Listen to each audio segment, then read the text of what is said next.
इस सब के परिप्रेक्ष्य में हम मांग करते हैं, कांग्रेस पार्टी की मांग है कि सेबी और एनएसडीएल कंप्लीट डिस्क्लोजर करे। क्या कहा, किस किस चीज का, कि इन फंड्स का नेचर क्या है, दूसरा इन फंड्स के बेनिफिशियल ओनर्स कौन है, और ऐसा पता चला है समाचार पत्रों के माध्यम से ही कि सेबी की कोई ऑनगोइंग इन्वेस्टिगेशन या ऑनगोइंग इंक्वायरी सेबी की चल रही है अडानी कंपनी के, अडानी ग्रुप के शेयर्स के प्राइस मैनिपुलेशन के ऊपर।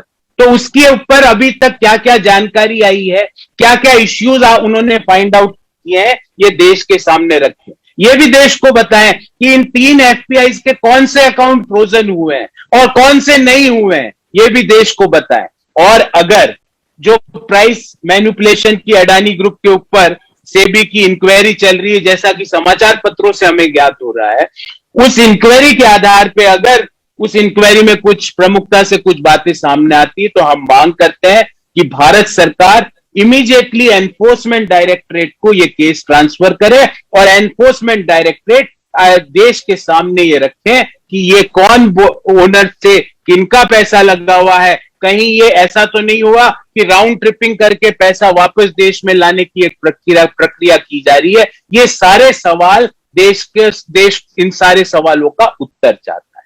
कल सुबह अंग्रेजी के एक प्रमुख वित्तीय अखबार में एक खबर छपती है। उस खबर में क्या कहा जाता है कि 3 एफपीआई मतलब फॉरेन पोर्टफोलियो इन्वेस्टर, जो फॉरेन के से पैसा इंडिया के स्टॉक मार्केट में लगाते हैं और इनको अपना डीमेट खाता एनएसडीएल के पास खोलना पड़ता है। तो एक अंग्रेजी अखबार में कल एक प्रमुखता से खबर छपती है कि 3 एफपीआई जिनका नाम है अल्बुला इन्वेस्टमेंट्स, क्रेस्टा फंड और एपीएमएस इन्वेस्टमेंट, ये 3 एफपीआई के अकाउंट्स को फ्रोजन कर दिया गया। फ्रोजन का अर्थ, ना तो इन अकाउंट्स पीएफआईज में ना तो ये खरीद सकते हैं ना बेच सकते हैं। आप कहेंगे इससे क्या, इसका हमारे स्टॉक मार्केट पे क्या अर्थ है? इन 3 एफपीआईज ने अडानी ग्रुप की 6 लिस्टेड कंपनियां हैं, उन 6 में से 4 लिस्टेड कंपनियों में 43,500 करोड़ रुपए का इन्वेस्टमेंट कर रखा है इन 3 एफपीआईज ने। उस अंग्रेजी अखबार के अनुसार जो कल छपा, उसने कहा कि इन 3 फॉरेन पोर्टफोलियो इन्वेस्टर्स के अकाउंट्स को फ्रोजन कर दिया है, जिन्होंने 43,500 करोड़ रुपए अडानी ग्रुप की जो 6 कंपनियां हैं उनमें से 4 कंपनियों में इन्होंने इन्वेस्ट कर रखा है।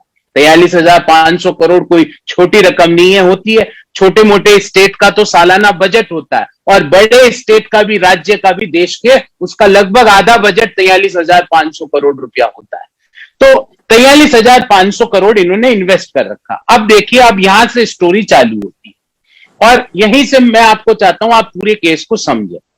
ये जो तीनों एफपीआई है, ये तीनों एफपीआई का एड्रेस है वो पोर्ट लुइस मॉरिशस का, और तीनों का रजिस्टर्ड एड्रेस एक ही जगह है। मतलब एड्रेस में कोई इनमें फर्क नहीं, एक ही एड्रेस पे ये रजिस्टर्ड हुई है। 43,500 करोड़ रुपए जो एफपीआई लगा रही है अडानी ग्रुप की 4 कंपनियों में, उनके पास वेबसाइट भी नहीं है, उनकी कोई वेबसाइट नहीं। इन 3 फॉरेन पोर्टफोलियो इन्वेस्टर्स का 6.82% तो अडानी एंटरप्राइज के शेयर उनके पास है, 8.03% अडानी ट्रांसमिशन के शेयर उनके पास है, 5.92% अडानी टोटल गैस के शेयर उनके पास है और 3.58% अडानी ग्रीन के शेयर उनके पास। इसके बाबत हमारे 3 प्रश्न हैं, हम 3 स्पष्टीकरण चाहते हैं। Number 1, NSDL, national securities depository limited, जो कि directly under the jurisdiction of ministry of finance, government of India के अंतर्गत काम करती है, ये एनएसडीएल अभी तक चुप क्यों है? वो पब्लिक में आके ये क्यों नहीं बताती कि कौन से एफपीआई के अकाउंट फ्रोजन हुए हैं कि नहीं हुए? अगर फ्रोजन हुए हैं तो किस कारण से फ्रोजन हुए? क्यों ये एक कंफ्यूजन का स्टेट है? एनएसडीएल क्यों एक स्पष्टीकरण जारी नहीं करती? ये हमारी पहला प्रश्न। हमारा दूसरा प्रश्न है कि सेबी जो मार्केट का रेगुलेटर है और एनएसडीएल जो directly under the jurisdiction of ministry of finance काम करता है, सेबी और एनएसडीएल देश को ये बताएं कि ये जो बैकग्राउंड डिटेल्स क्या है, इनके बेनिफिशियल ओनर्स कौन है इन 3 एफपीआई अकाउंट्स के, जिन्होंने 43,500 करोड़ रुपया अडानी ग्रुप की 4 कंपनियों में निवेश कर रखा है। और 95% से ज्यादा इनका जो 3 एफपीआई है, इनका निवेश मात्र 4 कंपनियों में।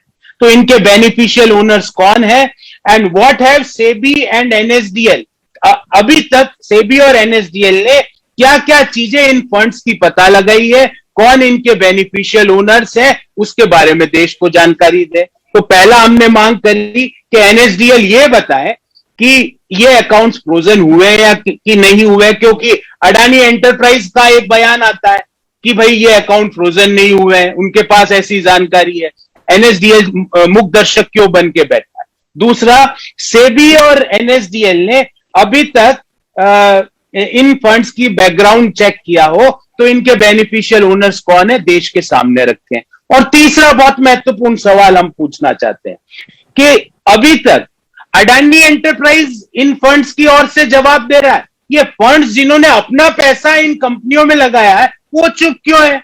मेरे को तो समझ में नहीं आ रहा कि ऐसा बताया गया कि बेनिफिशियल ओनरशिप ऑफ दीज एफपीआईज पे क्वेश्चन है, ऐसा समाचार पत्रों में लिखा हुआ आ रहा है, उसके कारण इनके अकाउंट्स को फ्रोजन किया गया। आप बोलेंगे साहब बेनिफिशियल ओनरशिप में क्या मतलब। बेनिफिशियल ओनरशिप का मतलब यह है कि ये फंड आखिर है किसके, कौन वो सज्जन है जो ये फंड में पीछे बैठे हैं, कौन वो सज्जन लोग हैं जो 43,500 करोड़ रुपया अडानी ग्रुप के 4 कंपनियों में जिन्होंने इन्वेस्ट किया। ये इंपॉर्टेंट क्यों है साथियों, क्योंकि सेबी जो हमारी एक रेगुलेटर है, उसका एक नियम है कि सेबी का यह नियम है कि 10% कोई भी एफपीआई किसी भी लिस्टेड कंपनी के 10% से ज्यादा ओनरशिप नहीं रख सकती। तो अब मान लो बेनिफिशियल ओनरशिप हमको पता ही नहीं है, तो हम उस नियम को एग्जीक्यूट कैसे करेंगे। तो उस नियम को एग्जीक्यूट करने के लिए बेनिफिशियल ओनरशिप ऑफ फंड्स जरूरी है। साथियों, मैं आगे बढ़ूं उससे पहले एक और जानकारी आपको देना चाहता हूं कि अडानी ग्रुप की 6 लिस्टेड कंपनियां हैं।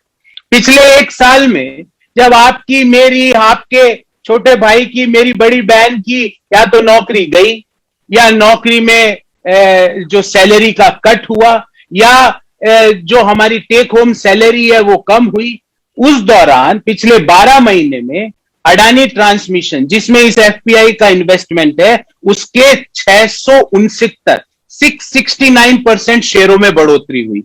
ये एक डाटा है। दूसरा, अडानी टोटल गैस, जिसमें इस एफपीआई का इन्वेस्टमेंट है, 349% उनके शेयर्स में एप्रिसिएशन हुआ। अडानी एंटरप्राइजेस, जिनमें इन एफपीआई इन्वेस्टमेंट है, उसके शेयर्स 972%, 972% बढ़ गए उनके शेयर पिछले 1 साल में। अडानी ग्रीन, जिनमें इस एफपीआई का इन्वेस्टमेंट है, उसके शेयर बढ़ गए 254%। मतलब जिन कंपनियों में इन एफपीआई का इन्वेस्टमेंट है, उनके शेयर 250% से लेके 972% तक 1 साल में बढ़ते हैं। 972% एप्रिसिएशन इन 1 ईयर।